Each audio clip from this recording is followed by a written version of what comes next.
Hi, this is Sasha from iChongqing. We're here at Kenya Business Promotion Seminar, and we're going to interview with Sarah, the Kenyan ambassador to China.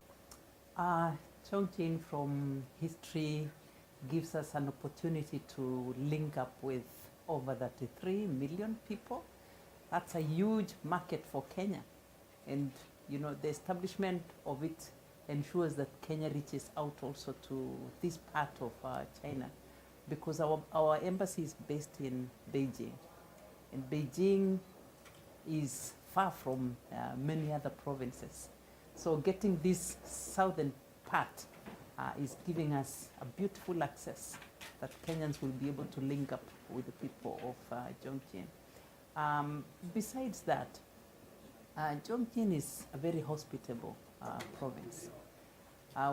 We have a number of students that are here from Kenya, and literally in various schools within the Chongqing province, and they give us very good report about the hospitality of the people in Chongqing. It's a beautiful place. I hadn't been here myself, but believe me, for the 2 days that I have spent in Chongqing, it would be a choice any day. So having a visa center around here is ensuring that we have partnered with people who also have an interest in Kenya. From the talk that you just had from the ministry, they have had linkages with Kenya. They have come to Kenya before, and we want to go where our friends are. Chongqing people are our friends. So we've come literally to establish where our friends are. Certainly, coming is believing. It's one thing to see in the TVs, to see in the videos, to read from the magazines, and different when you see it yourself. Because when you come to Kenya, just from the point of entry, you would be able to see the beauty of the people of Kenya. The environment is beautiful. I mean, the climate in Kenya is something that you will always anticipate. It does not surprise you, because it's more or less the same throughout the year. So that in itself is something that would attract you to come to Kenya. We have all manner of animals. I would surprise you that even within Nairobi, we have a national park in the city, which is Nairobi National Park. So even without going far from the city center, you can land from the airport and get to the national park. That is something you can't see or read. You can read in the papers, but I think it's good for you to see them yourself.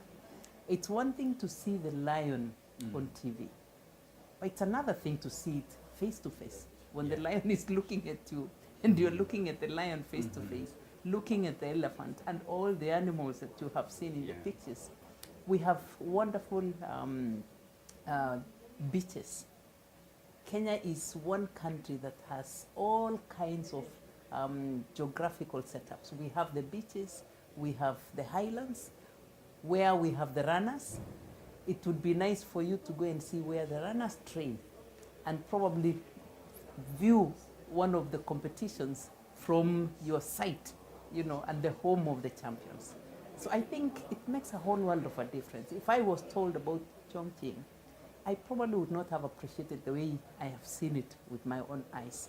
So it's better to come and experience that by yourself, instead of listening to me or listening to somebody else, or looking at the video on TV, or hearing from a friend. I would encourage, the people of Chongqing to come to Kenya and have a first-hand experience of Kenya. Oh, that is amazing. Amazing. Just one thing is, where there was no rail, there is rail. So that's the number one thing, that you can physically see, the movement of the rail from Mombasa to Nairobi, and now it's going to the next phase to Naivasha. That was one change. I would tell you, this did not just cross the land, it also even went through the park. So even the animals, you are able to see the animals while being on the train.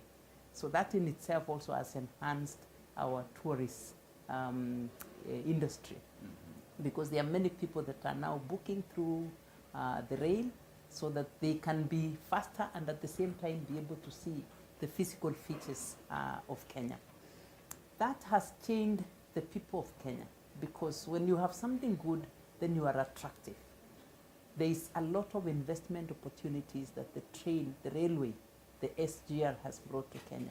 We have a number of investment both from China and other parts of the world that are following the rail. Talk of industrial parks. We're talking about schools coming up. We are talking about business communities coming in to invest along the rail. Mm-hmm. And at the end of this phase now, which is Naivasha, we are coming up with a dry port. And the dry port will link with our neighboring countries. That in itself is boosting the economy of Kenya. And if you read or heard about the GDP that has changed, the revenue growth in Kenya, we're talking about moving from the 4.5, 5.8 to this last year, 6.8. Really? That we can account to the boost of the economy of Kenya through the SGR. So literally we cannot even list the benefits of the SGR to Kenya. Last December is the holiday time for the Kenyans. And the majority of the Kenyans, because that has enhanced the local tourism, you could not get a seat in the SGR, Mombasa, Nairobi. It was booked the whole month of December to part of January. What does that tell you? That we have enhanced the tourism sector because of the SGR. There are lots of other many businesses that are coming in, and that has also created employment for the young people that has had opportunities because of the SGR. So literally I would say SGR has changed the face of Kenya.